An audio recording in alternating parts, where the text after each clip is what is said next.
All right, this is question number 3 from the 2018 AB exam. You're given a graph, which I put here, and you're told that it's the graph of g, and then it also says that it's the derivative of the function f. So this guy is also the graph of f prime, and it's piecewise, and it's made up a bunch of these straight lines, okay? And then this curve right here, which is part of a parabola, and it tells you what the equation of that parabola is in the words also, which is here, from 3 to 6, that's what it is. In part A, it says that if f of 1 is 3, find f of negative 5. So you have to start with what you know. Your initial condition says that you're starting at an output of 3, okay? And you're supposed to go to negative 5. Well, if that's the graph of f prime, when you integrate it, you get f. And it told us that this 3 right here happened at an x value of 1, so you got to start here at 1. Okay, and then you're moving this way, so like that area of that little triangle right there is 1 unit.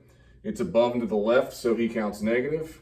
And then there's no area here on this part, so like you just don't count it as anything, it's just like a 0. And then as you go this direction here, well, he's below and left, so he's that double negative, meaning that it's adding 21 halves. And then you put all that together, you get 25 halves.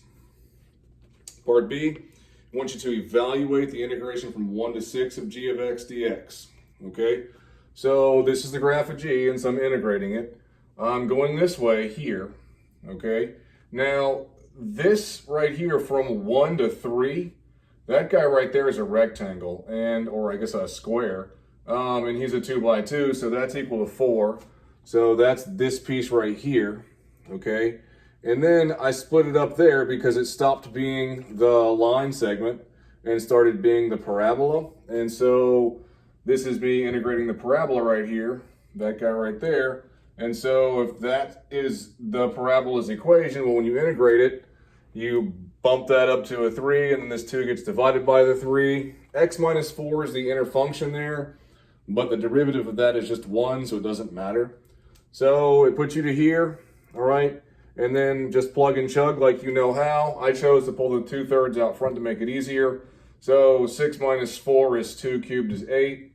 And then 3 minus 4 is negative 1, which cubes to negative 1. So we're here now. And then arithmetic gives you 10. Part C, between negative 5 and 6, on what open intervals, if any, is the graph of f both increasing and concave up? And give a reason. Okay, so f is increasing when f prime is positive. So I'm only allowed to look at this stuff over here, okay? And f is concave up when f double prime is positive, and f double prime is the slope of f single prime, and so this guy's got positive slope here, and then again here.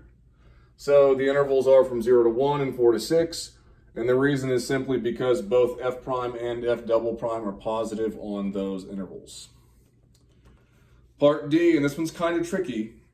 Find the x-coordinate of each point of inflection of the graph of f. Give a reason for your answer. Inflection points occur when the second derivative changes sign. 0 does not have a sign, so you can't change sign if you go to a value of 0, all right? So if you look at this right here, that's the graph of f prime. And again, we just said that f double prime would be the slope of f single prime. Well, the slope of this guy is going from 0 to positive, not a sign change. Positive to 0, not a sign change. 0 to positive, nope. Positive to 0, nope. 0 to negative, no. But negative to positive, there it is right there. And that's happening at x equals 4. So x equals 4 only. F double prime changes sign.